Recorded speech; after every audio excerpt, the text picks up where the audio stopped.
este libro, ¿sí? Igualmente el tema lo he explicado en Taylor también. Están acostumbrados Taylor, renal, es un módulo que no es un problema, ¿sí? En la red. Bernie capaz que resulta más accesible y después para este tema puede tener específicamente horas o decirle.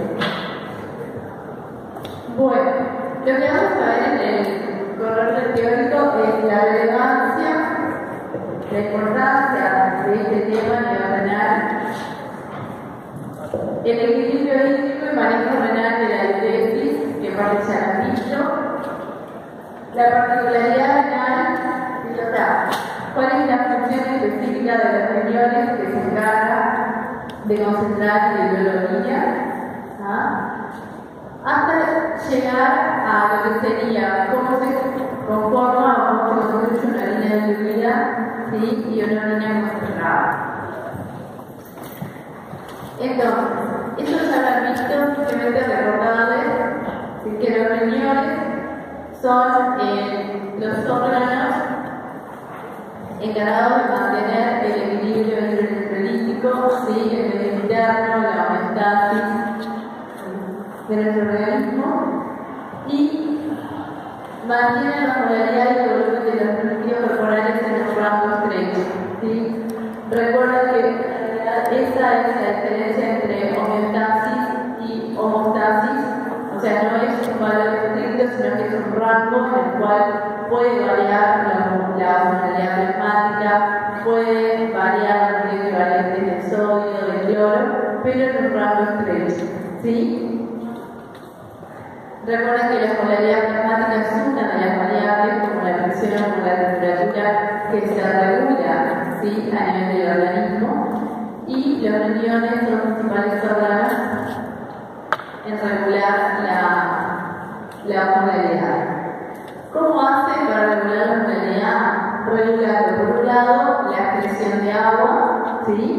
Vamos a ver que regulando la concentración de agua se logra modular, controlar la osmolaridad, y regulando la excreción de sodio se mantiene el volumen, ¿sí? El volumen circular efectivo, la volemia.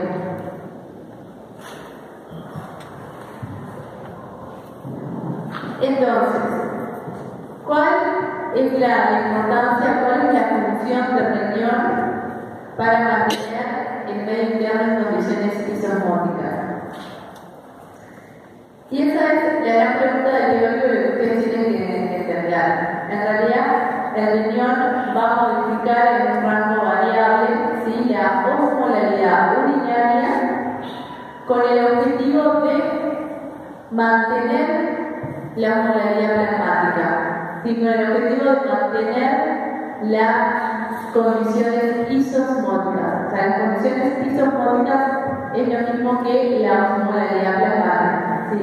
Recuerda que una solución es isosmótica cuando tiene aproximadamente 300 milimoles, ¿sí? Por kilogramo de agua, o sea que es coincidente con la osmolaridad plasmática.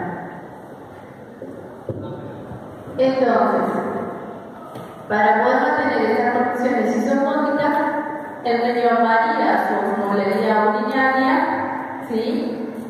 Generando una orina concentrada o una orina diluida. Entonces, la osmolaridad plasmática puede variar, ¿sí? Desde estar muy diluida o muy concentrada en relación a la plasmática. Recuerden que los valores de referencia siempre son los plasmáticos, ¿sí? No los urinarios. Entonces, ¿qué pasa si tenemos una ingesta importante de agua? O sea que las entradas podrían superar a nuestras pérdidas, a nuestros ingresos acuosos. Entonces tendríamos un balance de agua positivo. Entonces, si se realiza una sobrecarga acuosa, ¿qué va a pasar con la osmolaridad plasmática? ¿Va a aumentar o va a disminuir?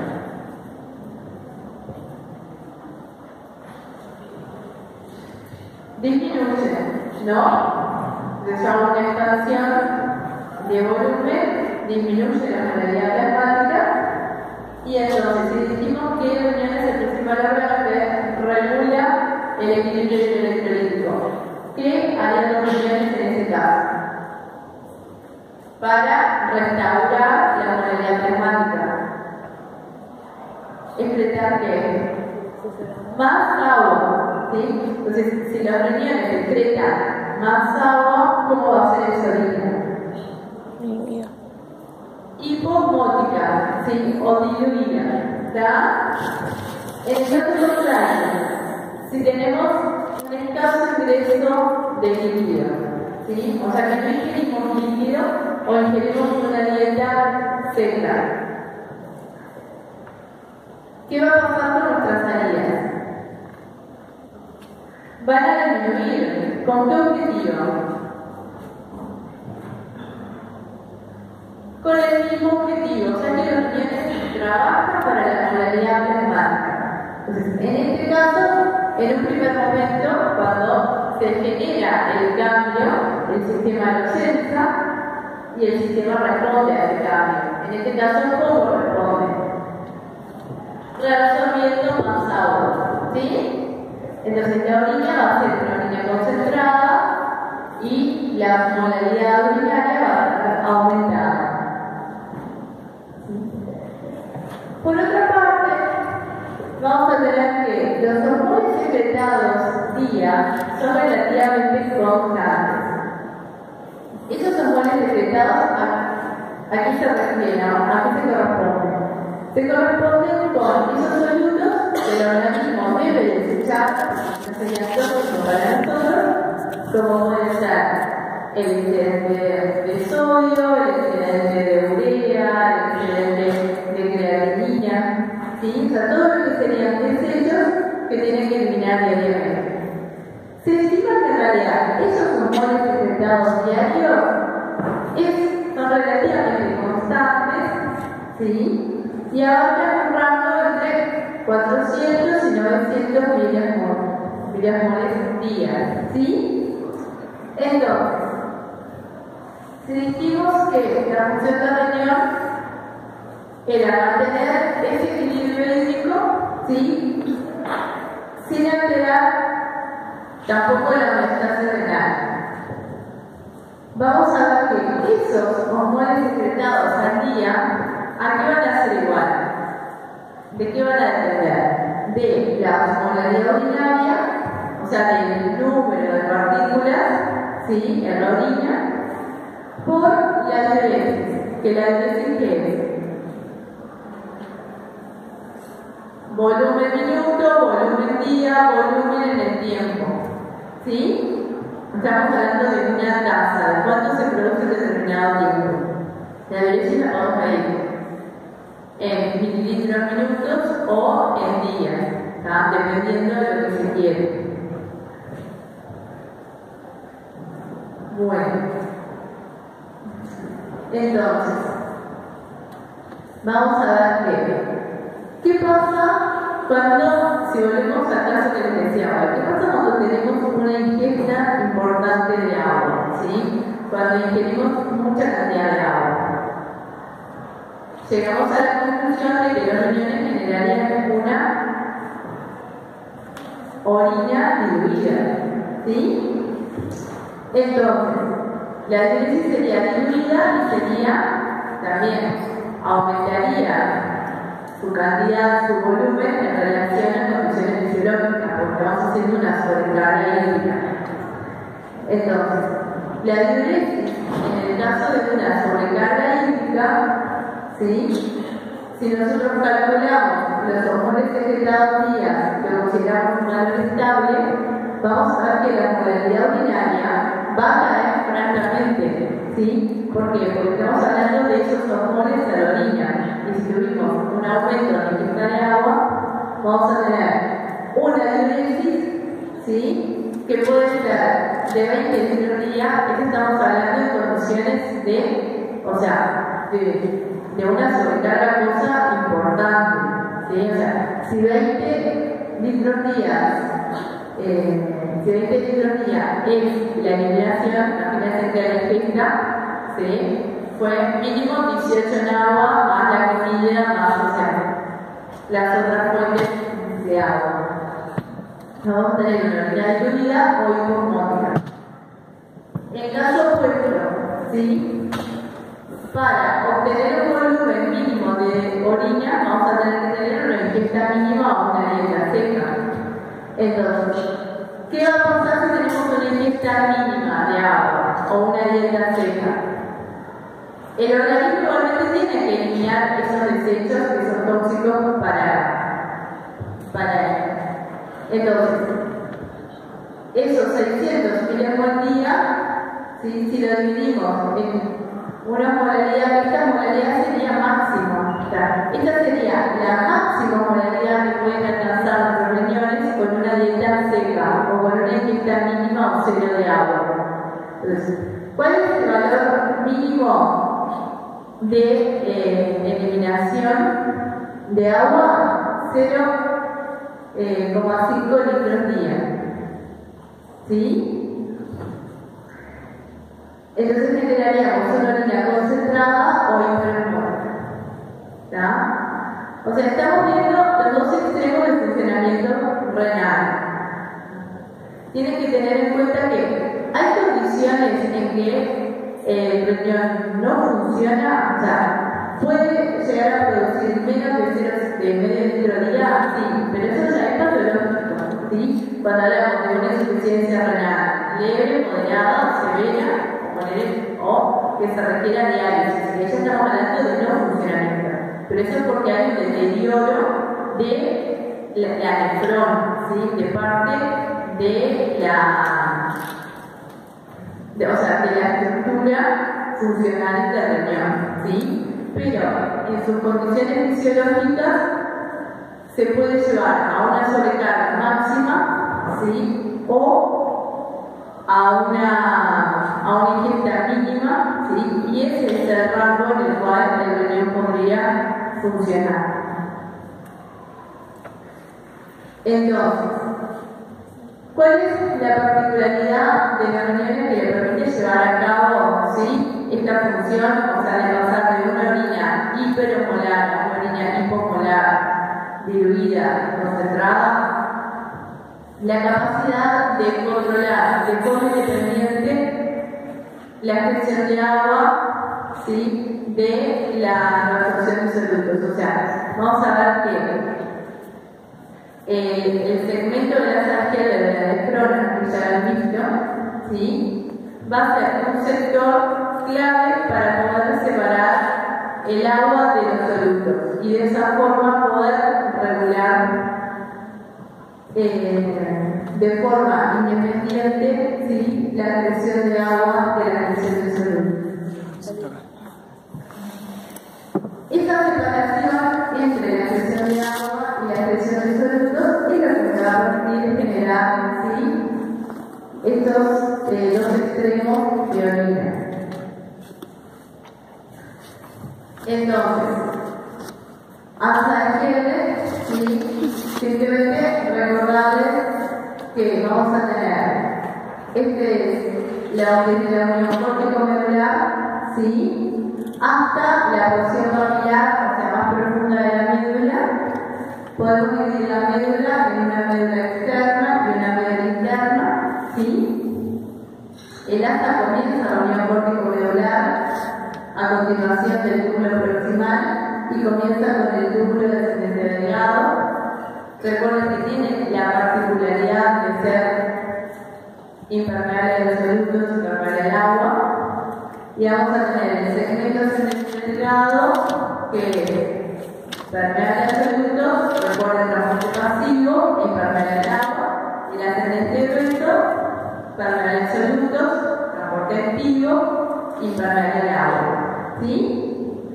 Acompañando a la sargía vamos a tener la base recta, que es un sistema capilar que vamos a ver más adelante en el teórico, que es muy importante para mantener el gradiente osmótico cerebral.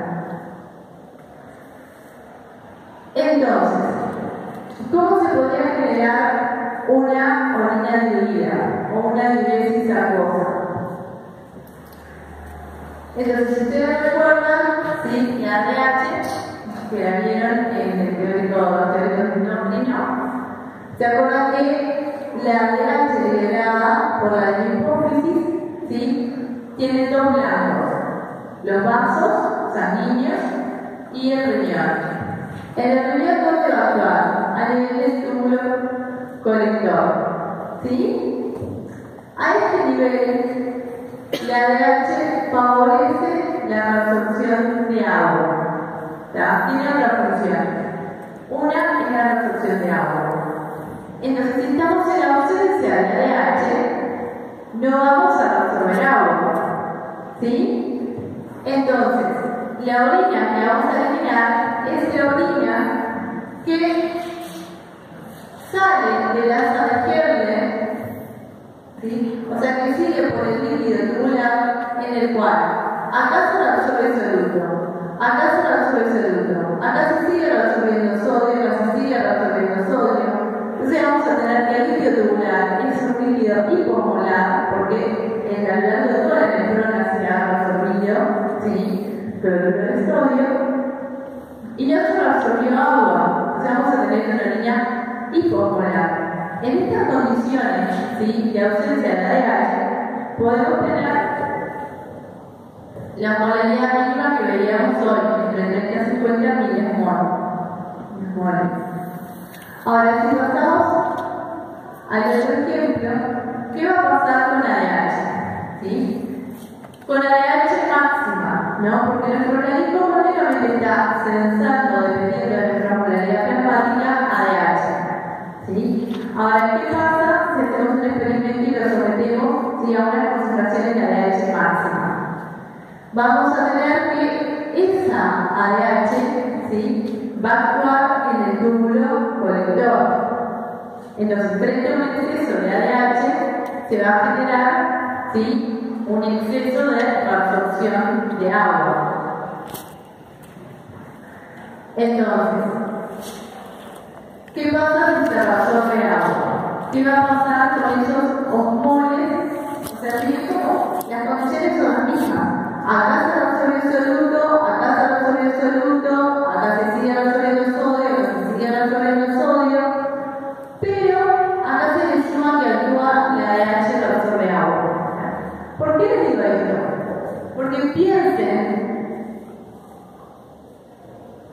la cantidad de agua que se absorbe, que es realmente importante, porque si en las dos condiciones yo les digo que el líquido tubular en este punto tiene la misma molaridad, o sea, que es un líquido hipomolar, que cuando llegamos a este punto estamos hablando de aproximadamente 100, 150 milimol, que va a ver en el libro, ¿no? Con ADH, ¿sí?, la molaridad al final del túbulo, o sea, la molaridad urinaria, alcanza 1200, desde 600 a 1200 milimol, ¿sí? O sea que es realmente importante la absorción de agua, ¿sí?, que se produce en presencia de ADH, ¿no? O sea, estamos hablando de que sin ADH, en las mismas condiciones de 100 a 150 milimol al final del túbulo contorneado distal, pasamos a 30 a 50 milimol, y con ADH pasamos a 1200, ¿sí?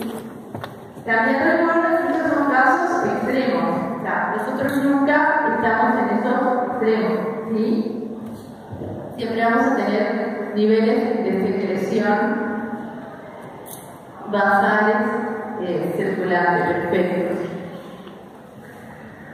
Entonces, esta gráfica lo que les muestra es la permeabilidad del agua en los diferentes sectores de la nefrona.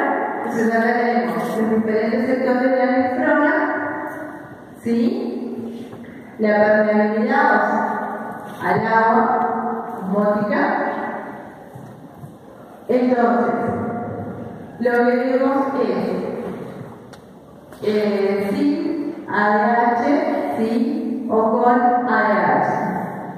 ¿Está? Recuerda que también se le puede decir vasopresina, porque tiene que tener los vasos, ¿sí?, genera vasoconstricción, ¿no? Entonces vemos que a nivel del túbulo colector es donde se genera la principal absorción, o sea, la principal presión osmótica o absorción de agua, ¿sí?, en presencia de ADH. Y esos son los diferentes sectores medulares. En el sector medular más externo y más interno, o sea, más en la papila, vamos a ver que la mayor absorción de agua se genera principalmente en el sector medular externo, ¿sí?, del túbulo colector. ¿Sí? ¿Viste? En este claro, vos en realidad, el túbulo colector lo tenés acá. Viste que vos en realidad, el túbulo colector lo tenés en realidad desde la corteza. Se le van uniendo todas las membranas. O sea, el túbulo colector en su descenso hacia la papila, ¿no?, que esto va a ser ya cuando entrega la biología final en la papila mismo, a los cálices renales, vas a tener el sector cortical y después vas a tener el sector medular, ¿sí?, externo e interno, ¿no? Entonces, en todo el túbulo colector vas a absorber agua, ¿sí?, porque va todo ADH. Pero a medida que te acercas hacia la médula, o sea, hacia el sector más medular del túbulo colector, ¿sí?, disminuye esa absorción de agua. Que vamos a ver también es porque el ADH en el sector más medular del túbulo colector favorece la absorción de urea, ¿tá? Pero eso lo vamos a ver más adelante. ¿Sí?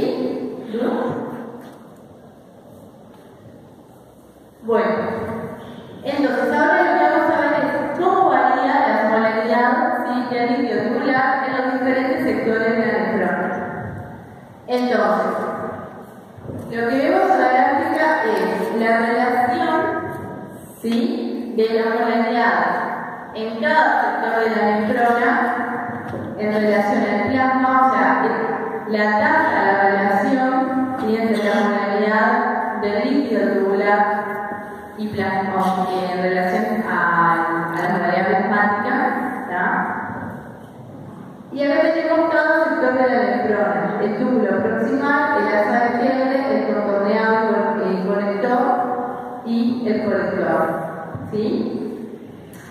Entonces, ¿qué características tiene el líquido tubular a la salida del túbulo proximal? Ya tuvieron entendido eso. Si no, le voy a decir a Virginia que está. Mirá, yo te lo dieron mucho, pero no sé, le pregunté el túbulo proximal y isomolar. ¿Y por qué?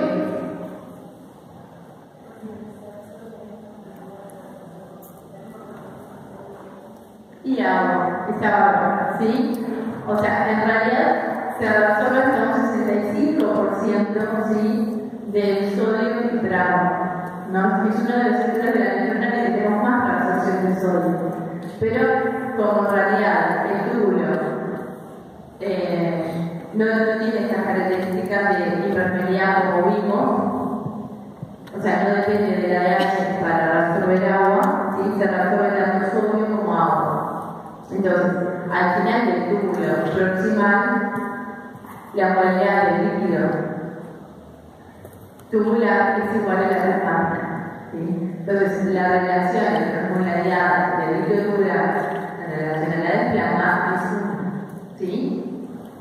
Eso es lo que vemos acá, en este primer sector de la gráfica, ¿sí? Ahora, cuando el líquido transcurre por el asa izquierda, ¿sí?, lo que vemos es que esa relación aumenta.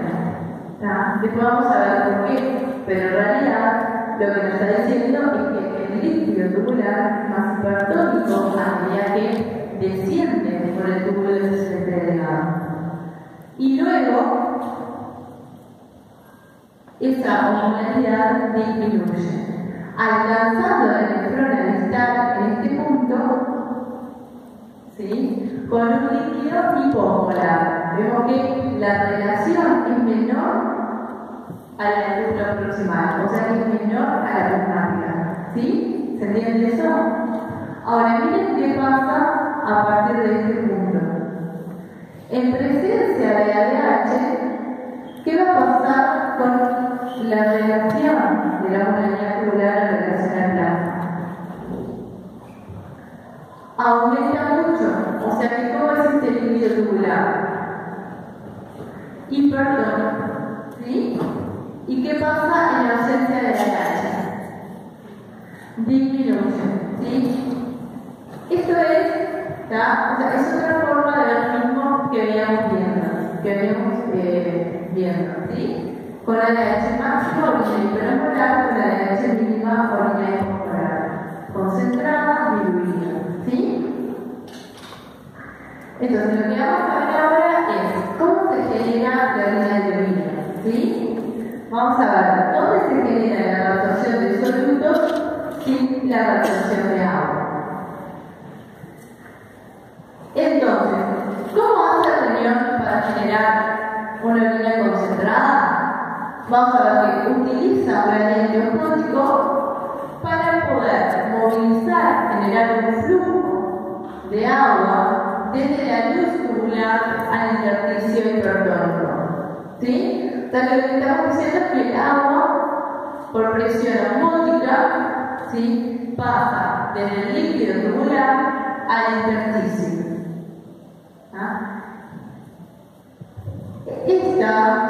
Este movimiento de agua y no de solutos, en parte por la permeabilidad del segmento, o sea, del túbulo descendente, y en parte por este intersticio hipertónico, es lo que permite, ¿sí?, separar el agua de los solutos. La médula renal es hiperosmótica con respecto al plasma, tanto en antidiuresis como en diuresis acuosa. O sea, que lo que estamos diciendo es que este intersticio, ¿sí?, va a ser hiperosmótico, ¿está?, independientemente a la acción de la ADH, ¿sí? Y vamos a ver por qué. Entonces, ¿qué es el gradiente osmótico medular? Es un gradiente de concentración de solutos que aumenta desde la unión córtico-medular hacia la papila, que puede variar de 300 a 600 en las nefronas de asa corta y de 300 a 1200 en las nefronas de asa larga. ¿Sí? Entonces, este gradiente osmótico va a ser crítico para concentrar la orina. Entonces, ¿qué necesito para generar ese gradiente osmótico medular? Necesitamos multiplicación contracorriente, ¿sí? Necesitamos multiplicar esos solutos desde la unión córtico-medular hacia la papila. O sea, necesitamos que sea más hipertónico hacia la papila. ¿Para qué? Para generar esa presión osmótica que nos permita reabsorber agua mientras el líquido desciende por el túbulo descendente de agua. ¿Sí? Y necesitamos alto nivel de urea en el intersticio de la médula interna, o sea, la parte más profunda de la médula, para también contribuir a la formación de ese gradiente. Y vamos a ver que los vasos rectos, ¿sí?, van a ser muy importantes para mantener este gradiente osmótico. Entonces, ¿qué necesitamos? Sí, vamos a ver que en el libro también lo van a ver, que por un lado tenemos el rol, ¿sí?, del segmento ascendente grueso, como el Taylor, como una máquina consumidora de energía, ¿sí?, que reabsorbe activamente el cloruro de sodio, ¿sí?, y me genera ese aumento de la molaridad intersticial en la médula principalmente externa. Y después vamos a tener el ciclo de la urea, ¿sí?, que va a ser generado por la reabsorción facilitada por la ADH en el túbulo colector medular interno, y es la urea la que genera, es el soluto más importante en el sector más profundo de la médula para generar el adherencia muscular. Entonces, en un primer momento, ¿sí? Yendo al segmento ascendente de peso, recuerden que en este sector de la nefrona, ¿sí? O sea, este transporte activo es tan importante que es la segunda porción de la nefrona donde se absorbe la mayor proporción de cloruro de sodio, ¿sí? Recuerden que en el túbulo proximal se absorbe hasta un 65% de sodio, ¿sí? Y en este sector se absorbe el 25%. Ahora, ¿por qué es tan importante e interesa tanto esta absorción activa que ustedes vieron ayer, que es por el transportador sodio-potasio 2-cloro? Porque en realidad, en este segmento se da principalmente por un solo transportador. Y eso es lo que permite que se pueda bloquear, ¿sí? Y que pueda hacer, o sea, por eso interesó tanto a la industria farmacológica, porque es un diurético altamente efectivo, porque ustedes bloquean acá, ¿sí? Y pueden eliminar hasta un 25%, ¿sí? de ese líquido, Por eso es un diurético. Ahora, ¿qué pasa con el túbulo proximal? ¿Cómo se absorbe el sodio en el agua? Se transporta, chiquitines, con glucosa, con aminoácidos. Entonces, no es efectivo. O sea, porque